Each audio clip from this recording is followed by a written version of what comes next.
So they're learning from each other, and research bears this out. Parents seem to be teaching their young.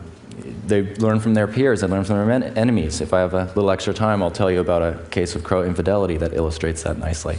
The point being that they've developed cultural adaptation, and as we heard yesterday, that's the Pandora's box that's getting human beings in trouble, and we're starting to see it with them.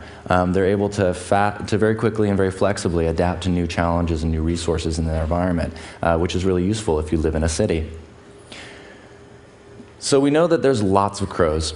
We found out they're really smart, and we found out that they can teach each other. And when all this came clear to me, I realized the only obvious thing to do is build a vending machine.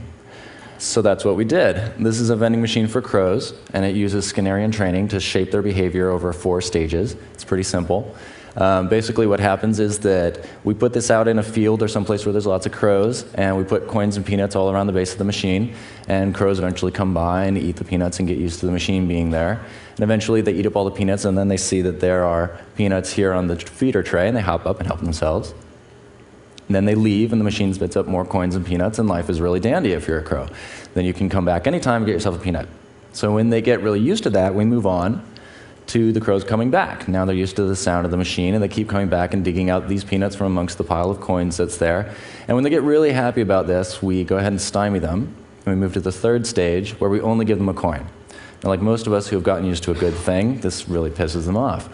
So they do what they do in nature when they're looking for something. They sweep things out of the way with their beak. And they do that here, and that knocks the coins down the slot. And when that happens, they get a peanut. And so this goes on for some time. The crows learn that all they have to do is show up, wait for the coin to come out, put the coin in the slot, and then they get their peanut. And when they're really good and comfortable with that, we move to the final stage, in which they show up and nothing happens. And this is where we see the difference between crows and other animals. Squirrels, for example, would show up, look for the peanut, go away. Come back, look for the peanut, go away. They do this maybe half a dozen times before they get bored, and then they go off and play in traffic. Crows, on the other hand, show up and they try and figure it out. They know that this machine's been messing with them through 3 different stages of behavior.